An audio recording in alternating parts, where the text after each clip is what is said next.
This is the story of an amateur caver who tried to tackle the world's deepest cave, alone. Obviously, it did not end well. This is the tragic yet bizarre story of Sergey Koziv.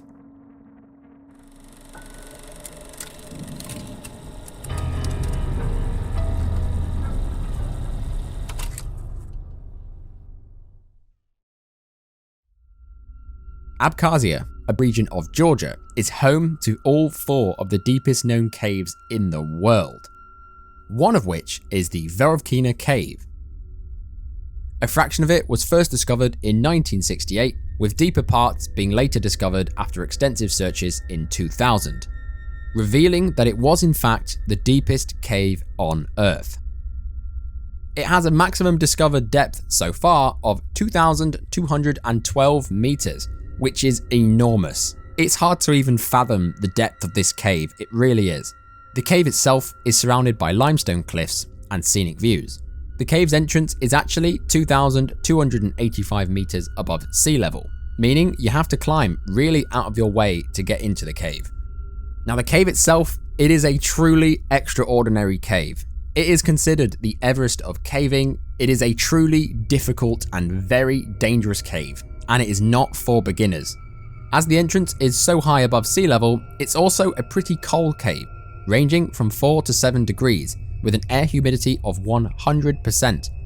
Now the first 400 meters of the cave are extremely rough, with some very claustrophobic passageways further down. Around 800 meters, small rivers and tributaries appear, making the caves very damp and even flooded in some parts. Some parts you literally have to tiptoe along the cave and just hope to God you don't fall in the water. Right at the bottom of the cave is a vast labyrinth. The cross section of some of the passages are 3 to 5 meters, but some are more than 15 meters. Some lead to nowhere, while some are entirely flooded sumps, yet to be explored.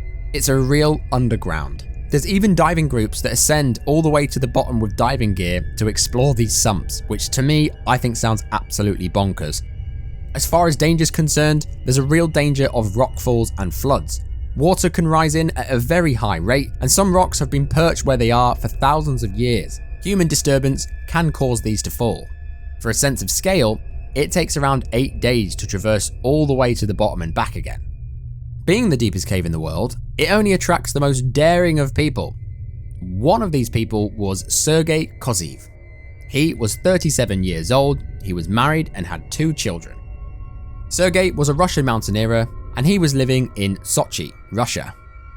On the morning of the 1st of November, 2020, Sergey said goodbye to his family, he got in his car and he drove away, and did not say where he was going. Unbeknownst to his family, he had been planning to tackle the expansive Veryovkina Cave in the neighbouring country of Abkhazia. Now Sergey, he was a man who liked to do many different sports. He was in the best of shapes, running marathons and partaking in a variety of different athletic activities. He'd often go out solo trekking or solo mountain climbing, but one of the new sports that Sergey liked to do was caving, something that he'd only done twice in his hometown. Despite the lack of experience and knowledge, Sergey thought it would be a very fun and thrilling idea to traverse the Veryovkina Cave alone, which, spoilers, is not a good idea. So, after a long drive to Abkhazia in his car, he parked in a remote location and trekked all the way to the entrance of the cave. Here, he transferred his belongings into 3 transport bags and without a second thought, hung a rope and descended into the entrance, descending into an almost vertical shaft below. Now, in Veryovkina Cave, there is 6 camps at varying depths, where you can stop to eat and regain your strength. The first 400 meters of the cave is very treacherous. It's extremely tight and claustrophobic, and it is very difficult to get through. Sergey's first stop was Camp 380. At this camp, Sergey, he ate pasta and ketchup and planned his descent to Camp 600. At Camp 600, he lived for a week, eating caver-based products. Again, he ate pasta and ketchup that he'd cooked down there, and it seems at the time, Sergey was just having the time of his life. Now this is already sounding crazy, but he was descending the deepest cave known to man, using just screenshots on his phone and a small map that he'd printed out. Despite him being a true amateur, he continued his descent down to the more technically challenging parts of the cave. It's noted that around this depth, the cave becomes very wet and cold. You can't avoid the water. It's constantly splashing you when you're trying to descend, meaning hypothermia is a huge risk. If you're not well equipped, then death can take you very fast here. So it was all going well. Sergey had made it 1,100 meters, which is an achievement in itself. That's the equivalent of 11 football pitches of hard caving, a truly enormous depth. However, problems suddenly began for Sergey with the increase of running water. Something it seems that he was not expecting because he'd not even brought his wetsuit. As he descended down, he was just being constantly splashed with water, and it's cold water as well. Just imagine that environment, being in a very cold place, being splashed with freezing cold water. It's gonna get cold fast. His equipment, starting from the clothing up to the 2 jomars without stirrups, proved to be totally insufficient. Sergey had forgotten vital equipment, and it was at this time Sergey began to get worried. He began to feel himself getting exhausted from the climbing. He tried to continue on, but he realized he was tired and fatigued. Drenched in water, he was freezing. He decided, no, I'm not going to continue this, so he decided to try and ascend back up to the camp that he'd previously stayed a week in. But when he tried, he realized that the equipment he had, he just could not ascend where he'd lowered. He tried and he tried and tried, all while being splashed with water.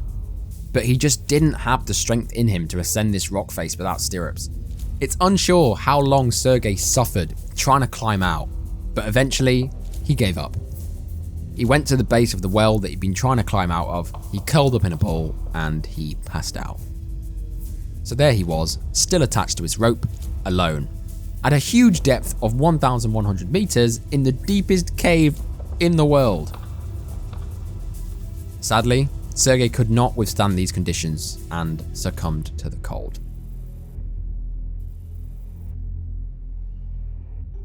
A few days later, when Sergey did not return home like he usually would on his solo missions, his wife reported him missing, but he was nowhere to be found. He seemed to have vanished off the face of the earth. For 9 months, he was missing. Until on the sunny day of August the 4th, 2021, a group of spelunkers were starting their descent of the cave when they noticed a rope was hung on the entrance wall, which was a gross violation of the local CPT rules. It looked like someone was already in the cave. When they got to Camp 1, they found a bag of equipment with moldy sneakers. Descending further into the cave, they noticed just bits of equipment just lying there randomly.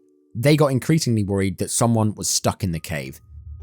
So the group descended to 1,100 meters, and that is when they found a person. Curled up at the bottom of a well, still tied to his safety rope. He had clearly been dead for a long time. He decomposed so much that he was unrecognizable. His equipment just did not correspond to the complexity and cave route. At first, it almost looked like a murder. It looked like someone had just been placed there. That's how little equipment he had on him. When they found him, he was wearing camouflage overalls, trekking boots, on 2 jomars without even stirrups. Without stirrups, in a cave made for long verticals, it is certainly a serious mistake that leads to exhaustion. On a ledge next to him lay his bags and the remainder of his equipment, in which they found 2 mobile phones and a multi-tool. By rummaging through the notes in his bag and the photos on his cell phone, they discovered a detailed plan designed for around a year on how to get to the bottom of the deepest cave alone. A truly ridiculous idea. There was no ID or documentation on him. The identification was made possible thanks to Lisa Alert, something I've never heard of before, but it's a search engine for missing persons. So that same day, his wife was contacted, where he was identified using photos on his phone. Despite the abyssal depth, his wife demanded his body be removed from the cave, which also worked for rescue, as the cave can suffer greatly from the poisons released by a decaying human corpse.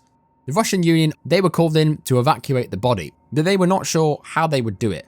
The cave is extremely narrow in parts, and they were almost sure that it was impossible to extract him on a stretcher. So, his wife was called again, and the horrifying decision was made to cut Sergey up into pieces and evacuate him this way. A truly grisly task. The recovery started on August the 4th as they started gathering donations from the local community to pay for the evacuation. And on August 11th, a team of around 27 climbing professionals were assembled at the mouth of the cave for the extraction. They split into 2 groups and went into the cave to pack the body. On the 13th of August, after 2 days of very difficult caving, stopping at one of the earlier camps for the previous night, heavy rains on the surface caused flooding. After a while of waiting, the group continued downward and they spent the night at Camp 1000. That night, they prepared themselves for the gruesome task that they would have to undertake the following day. On August the 14th, the group donned their wetsuits as they planned to descend into the much wetter and difficult part of the cave. When they descended, they immediately found him laying there. Rescuers removed the body, cut Sergey up into 10 pieces, and packed him in 10 special heavy-duty bags. The groups then spent the next few days heaving these bags out the cave. This turned out to be a very difficult and laboursome task. Just imagine trying to drag a heavy bag with a piece of corpse in it through very tight squeezes. It sounds like true horror to me. Finally, on August the 16th, the 2 groups emerged on the surface with the 10 bags containing the remains of Sergey. The whole operation took 4 days. It was later found that Sergey had entered the cave illegally. He should have not even been in there in the first place. You actually have to apply and be on a register to get in there, which obviously he was not on, which was also the reason why nobody looked down there for him. It was also found that the equipment he had brought into the cave was truly inadequate, which is the reason why he died. Sergey was later laid to rest by his family, a truly sad situation as he had 2 children. His family gave a heartfelt thanks and a profound bow to all those who participated in this truly gruesome and difficult operation. Now this story is so sad. Sergey had a wife and kids that he left to go explore the deepest cave in the world. I just think it's bonkers. I think he was just very naive of the risks of deciding to go caving alone and not telling anyone where you're going and not even bringing the correct equipment whatsoever. The video of them extracting him in those bags made me very queasy. At the end of the day, this is a story of an amateur caver trying to tackle the world's deepest cave, and of course, it just did not go well.